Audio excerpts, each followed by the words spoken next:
officials and members of the public. If we have any members of the public joining us this afternoon or watching online, welcome to the Standing Committee on Education, where we will be briefed by the Western Cape Education Department on its third and fourth quarterly performance report for the financial year 2025-2026, including all financial and the non-financials. Before we get started, we will just do a brief round of introductions. I am Peter Johnson, and I am the chairperson of the Standing Committee on Education. We have received apologies from Member Furlong Christians, as the Minister David Maynier, and lastly from the HD, Mr. Brent Walters. He will be joining us within the next 30 minutes, and he will then take over from Mr. Leon Eli. That was the communication that I have just received. Members, before we get started, just a brief round of introductions, starting with the members first. Members, over to you.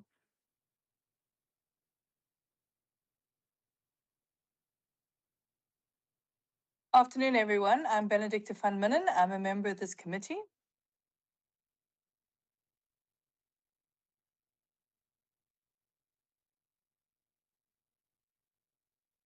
Good afternoon, Chair. Wendy Kaiser-Philander, member of the committee. Thank you very much, members. I do not see any other members online at the moment. I will ask them to introduce themselves once I see them joining online. Members, I will keep my camera off. I am in the central Karoo with very limited internet connectivity. But I will now afford the officials present just to introduce the team that will be presenting this afternoon. If I can ask Mr. Leon Eli to start the introductions from the officials. Hi, good afternoon, Chairperson, and then also good afternoon to the members of the committee. My name is Leon Eli. I'm standing in for Mr. Walters, my HOD. He's currently in a portfolio committee, but once he's finished with that, he will join us. I have in my midst online, I have Mr. Ian de Vega, Chief Director, and he will do the presentation around the performance information. Then I also have Mr. Zukazani Msbizi, Chief Director for Financial Management. He will do the presentation on the finance reporting for quarter 3 and 4. And then I also have Dr. Mula. She is also a CD for Inclusive Education. I also have then Mr. De Priya. He's the Director for Inclusive Education. And then I also have Miss Ruth Lekas for ECD. And then Mr. Hani Musa, who's a Deputy Director, who's accompanying Mr. De Vega as far as the performance reporting is concerned. Thank you, Chairperson. Over to you.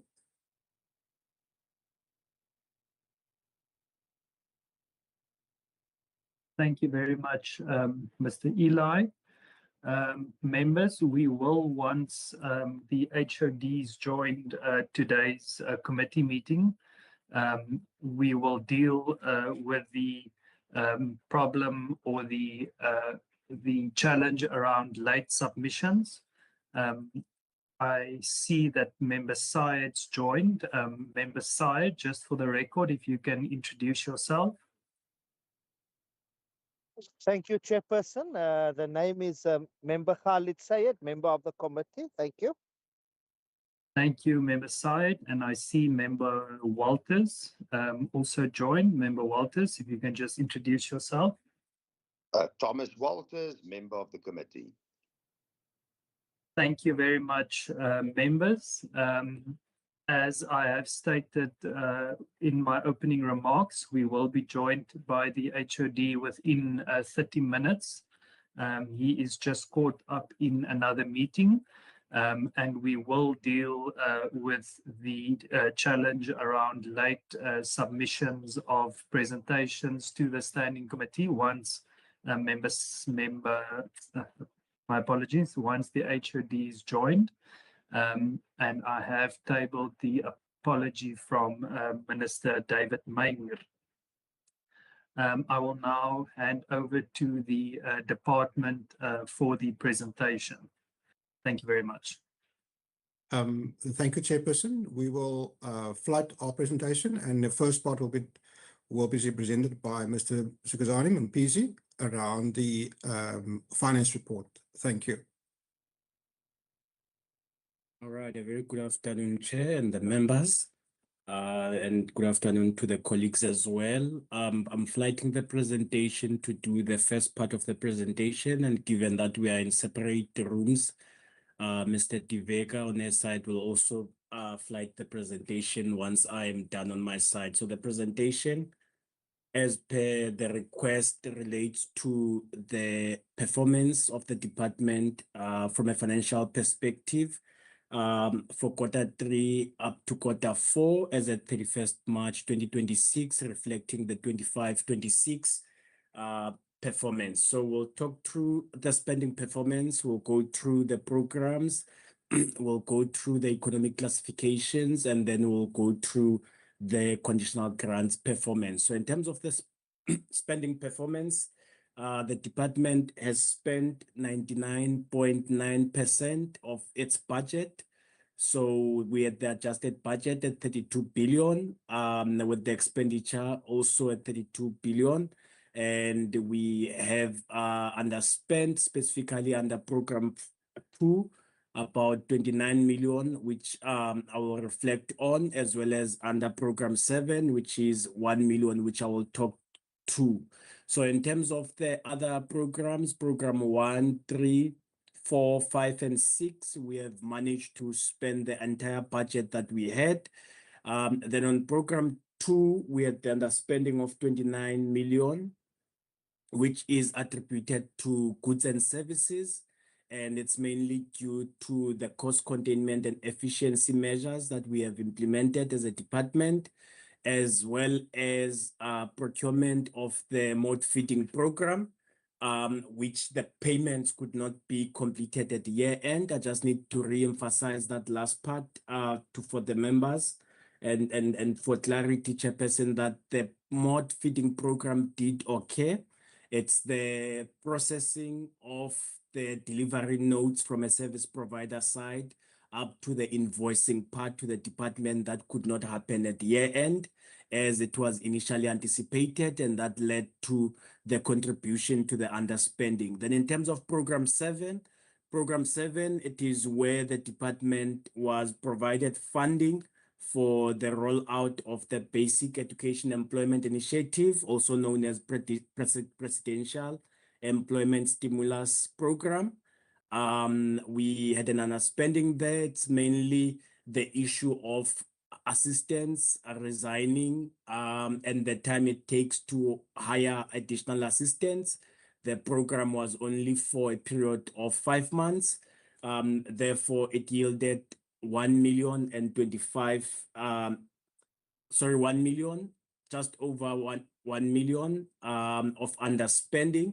And what we have done with that 1 million, because it is funding that is expected to be used for the next phase of the Basic Education Employment Initiative, we have requested for a rollover funding from Provincial Treasury, which therefore means that we are only looking at the surrendering of funds back to Provincial Treasury of 29 million. Then in terms of the economic classifications, we have managed to have a good performance given the pressure that the sector sits on, spent fully in terms of the compensation of employees, the transfers and subsidies in terms of our support to schools, as well as buildings and structures, as well as machinery and equipment.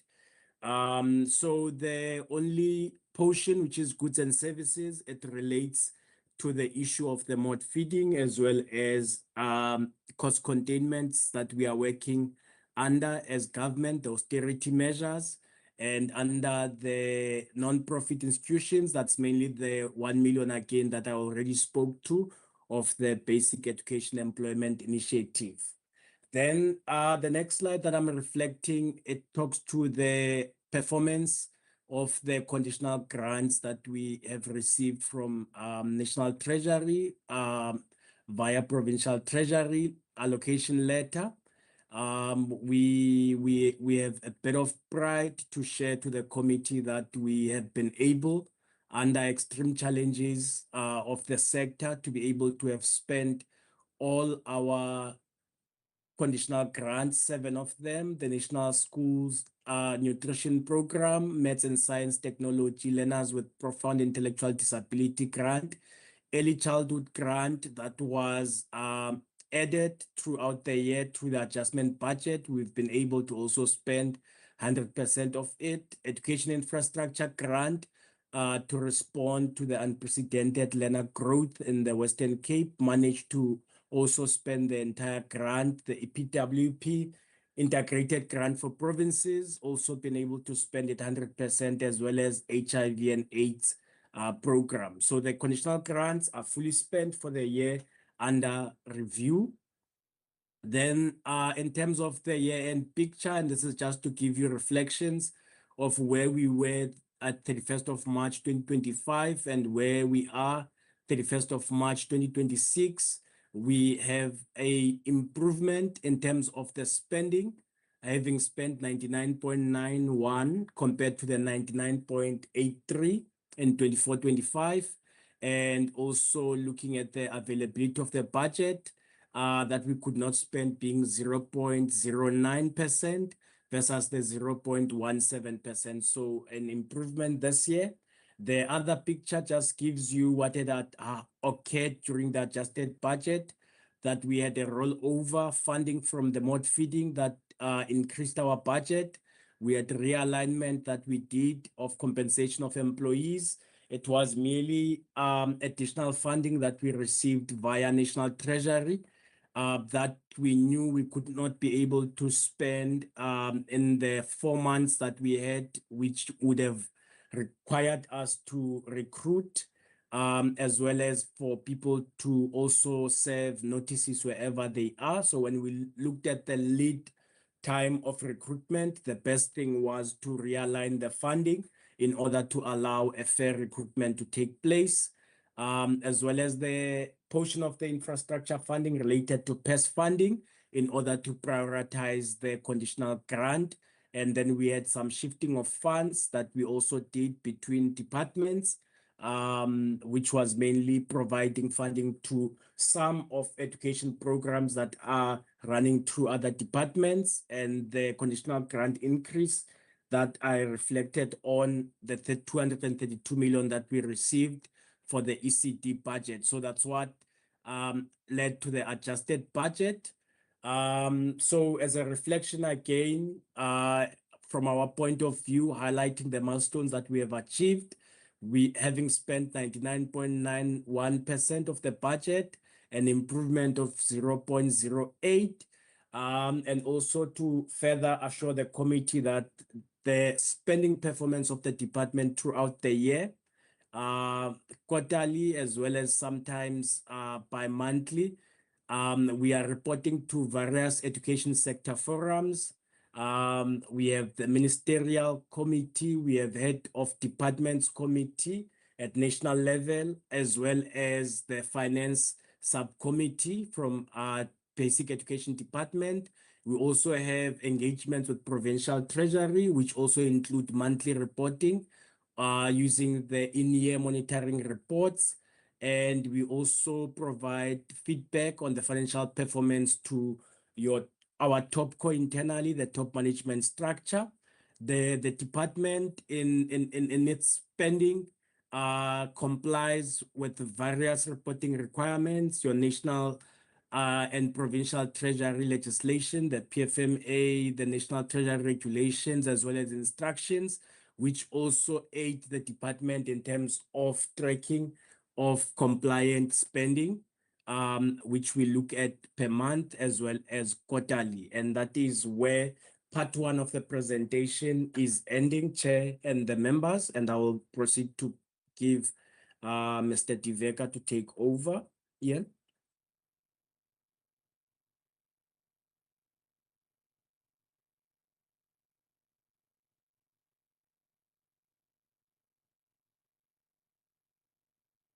Hi, Ian.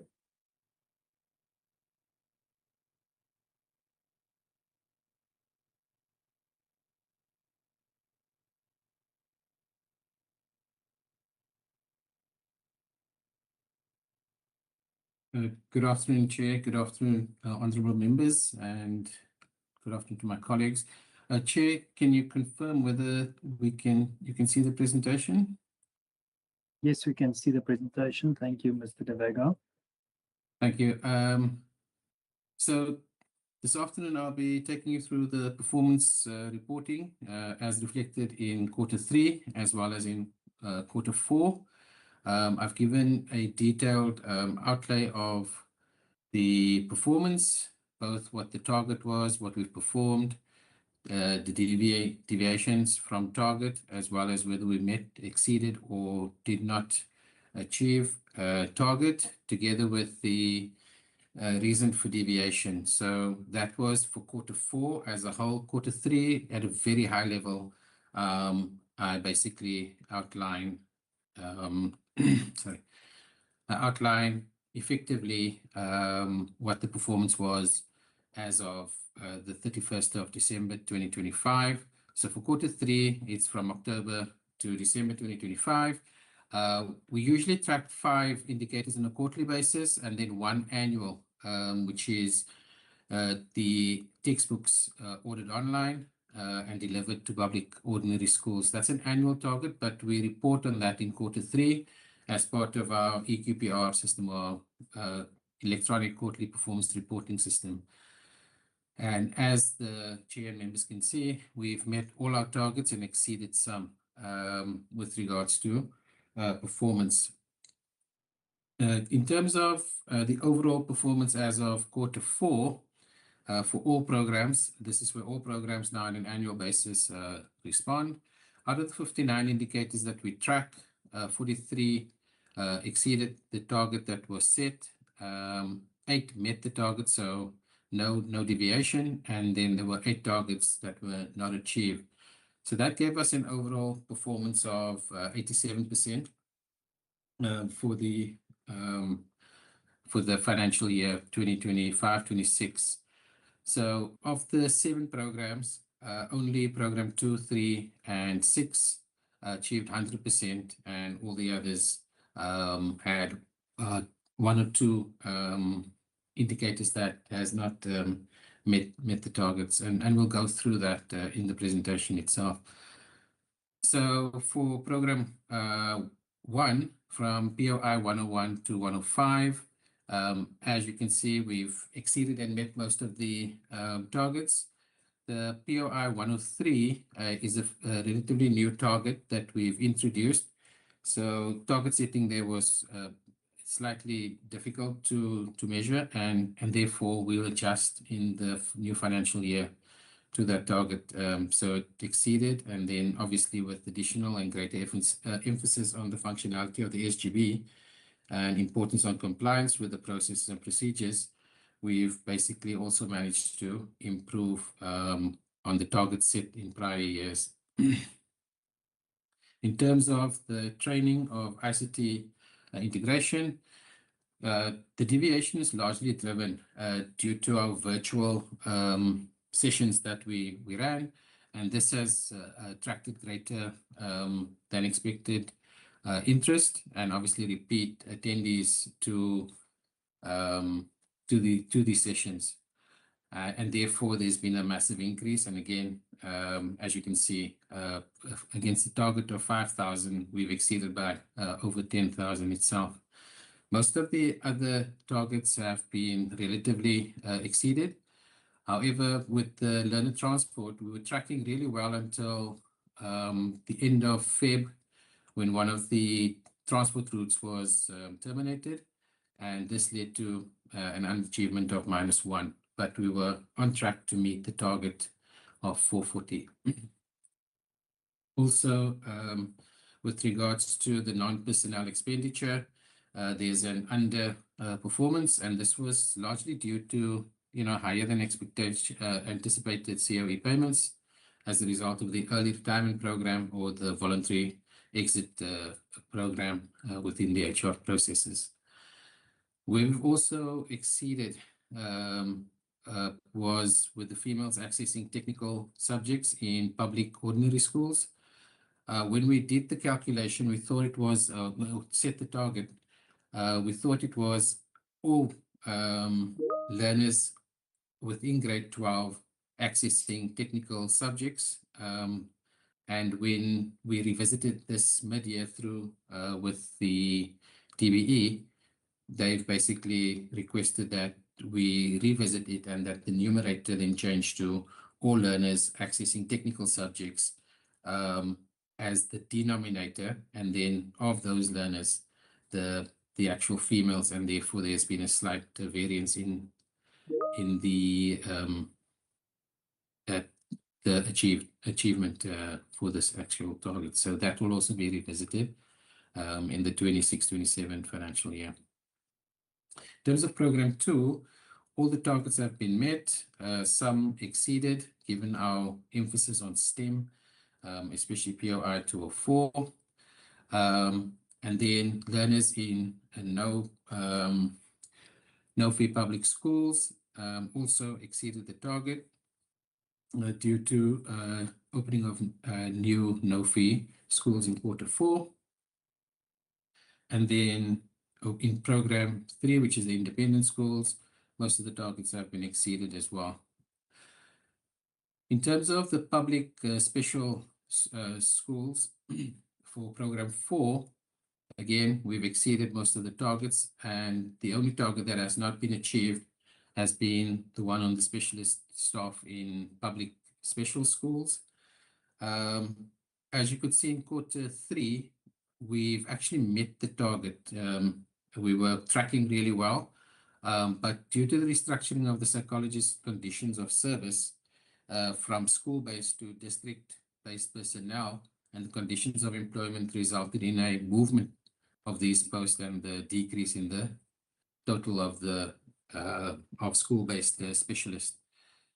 So we have to revisit the actual indicator to determine, a revised target for next year.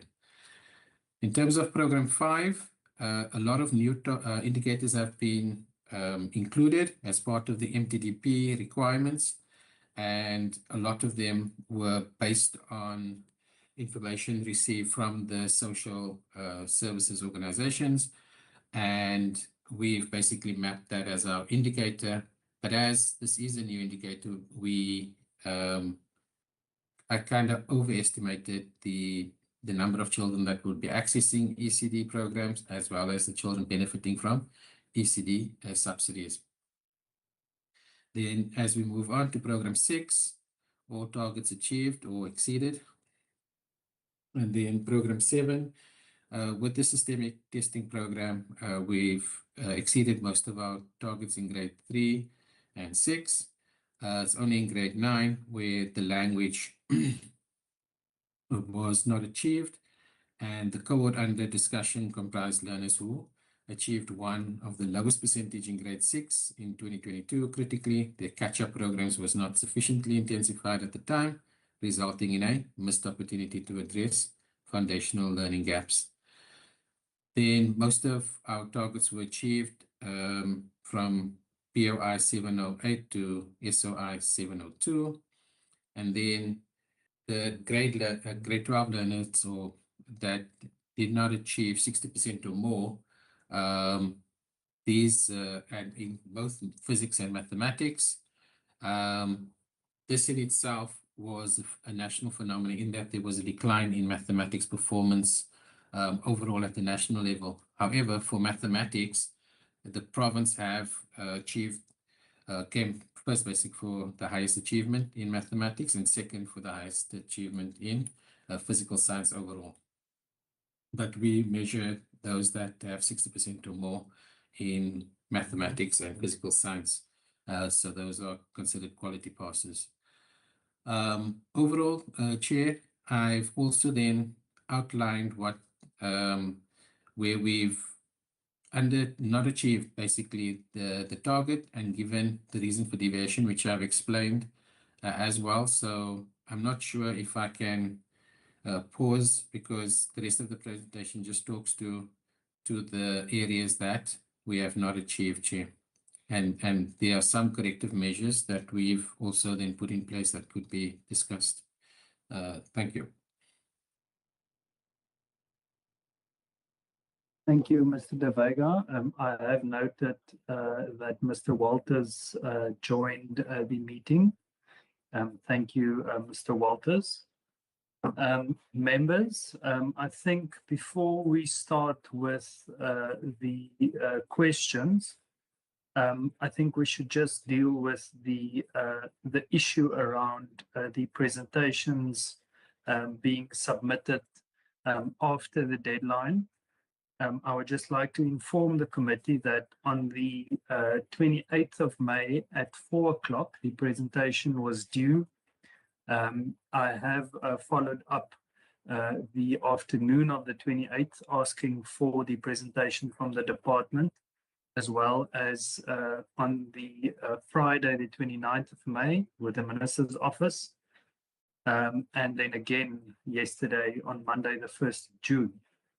Members, you would recall that the last two meetings, the one on the 17th of Feb, as well as the one on the 5th of May, both of these meetings, we only received the presentation a day or two before the committee meeting. And I am busy drafting a letter to the department and the minister to express our dissatisfaction as a committee, and to raise the concern around the presentations being submitted days after the deadline. But before we get into the questions, I would just like to afford the HOD, Mr. Walters, if you can perhaps just speak to the committee on the late submission of today's presentation. Thank you very much. Chairperson, let me first get two apologies to make, which is not good. I think the first is that I am late for this meeting. We had a portfolio committee meeting from 8 o'clock this morning, and we were only excused now after that meeting, so I couldn't make it. So thank you very much for accepting that apology. Chairperson, it's also to do with our gathering of information, to confirm the accuracy of that information, to make sure that, you know, what we are telling you as a committee is cannot be moved, because now we've presented it, and obviously that's what it is, and that's what it is in the annual report. I think the only thing I can say, I'm not going to make excuse for it. I think you're very aware of our department's challenges. One of the the major challenge in this department is that the business is not in parallel lines. In other words, the product requires many different sections to be able to cooperate to get to something, and so then that tends to take longer than in, let's say, other departments I've worked in, where the line is very clear. This is it, that's your responsibility. So, but having said that, let us take full responsibility for lateness of these presentations, because it's not the first time that you have complained about the chairperson. I am trying to think about what would be a better way for us to do this, and what the undertaking that I will give from my office is that we will communicate directly with the people who do all the admin to try and make these meetings happen for the committee, and communication between my office and yourselves, and then just to make sure that we don't have a repeat performance of this. But please do accept my apology on behalf of the department. Chair. Thank you very much, Mr. Walters. Members, Are there any comments from any of the members of the committee?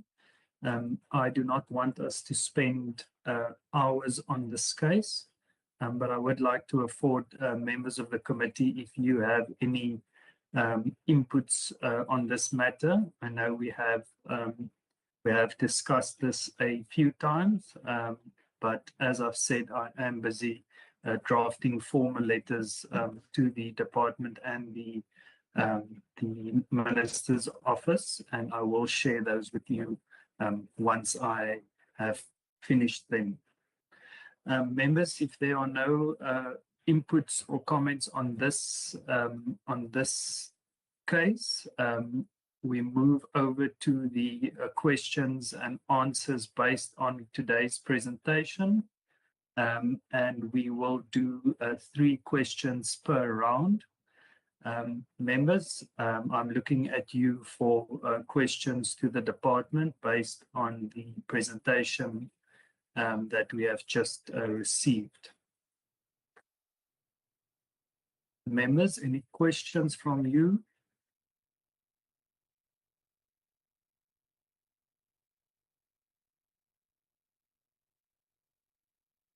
I do not see any hands. Members, are you comfortable with the presentation? Are there no questions from anyone? Okay, it seems as if we have no questions from any of the members. I'm wondering if I'm muted, but I'm guessing I'm not. So let's leave it at that. HOD, I'll afford you the opportunity for some concluding remarks. Thank you very much, Chairperson. You weren't muted, Chair, so I didn't hear you. Maybe just to say from our side that just in terms of the performance, our financial performance, just in relation to what we have achieved, is very close. The numbers we deal with are very big, and as you can see, we're 99.9%, got to 99.9%. And then on the indicators, it's a percentage that is above 86%, 86 something percent of achievements. I think we try and maintain that performance. Obviously, Chairperson, there's always room for improvement. Clearly, with the indicators, we can try and achieve more of them, or at least meet the targets or exceed more targets as we go ahead. On the finance stuff, it's always difficult when you're dealing in the billions, but I think the commitment from our side is to make sure that services are delivered to our people, that we do that in a way we can account for both our performance and our expenditure. So that's everything I want to say, and thank you to the committee for oversight, and then thank you to everyone else on the line for making sure that we can actually live up to our vision of quality education for every child in every classroom, every school inside the province. Thank you very much, Chair. Thank you very much, HOD, and thank you also for your commitment to ensuring that you deal with the problem around late submissions from the department going forward. That is that from the department side. HOD, you and your team, you are free to go while the committee just stay behind to conclude some of our administrative business for the day. Thank you very much, Chair and committee members. Thank you. Bye-bye. Thank you, Thank Chair. you, colleagues. Bye-bye. Bye. Bye. Bye. Thank you. Bye, Chair.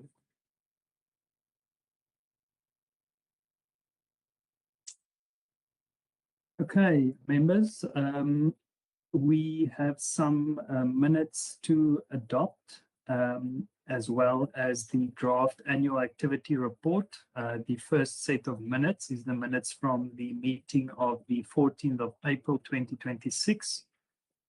You have received the minutes, and you can see online or on the screen, it was an online meeting, and you can see who was present during this meeting. If we can just briefly flight the minutes to the bottom. Ms. Musa, thank you very much. was the briefing on the court judgment regarding learner admissions. Members, can I ask for someone to propose the adoption of the minutes? Member Van Winnen.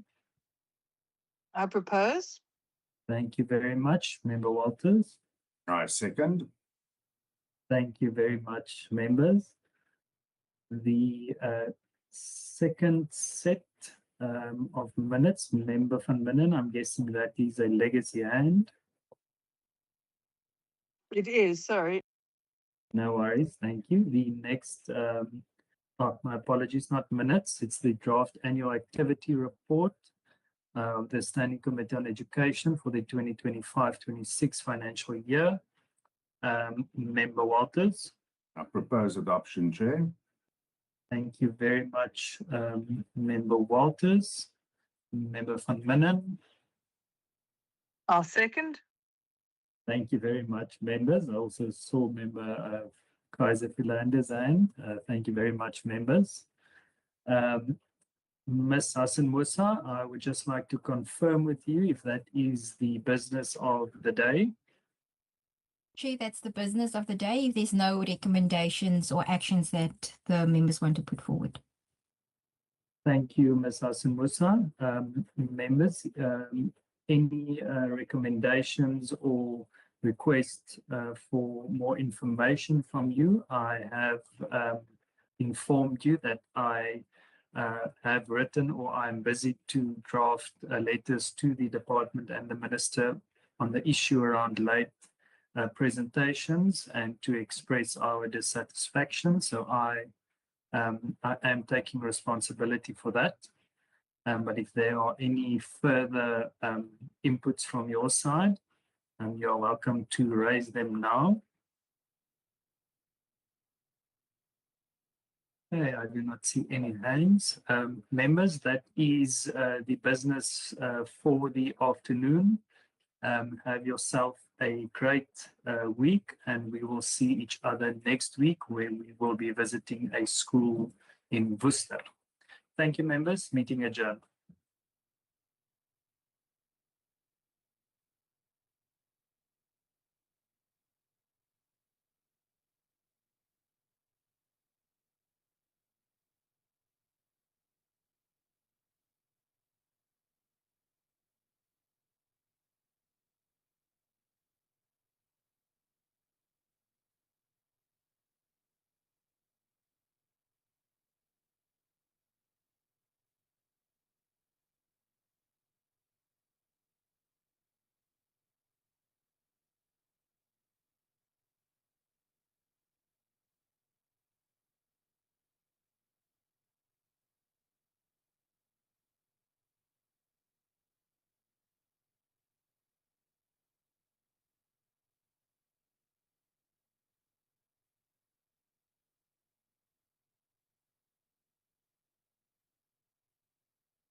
Good evening, good afternoon.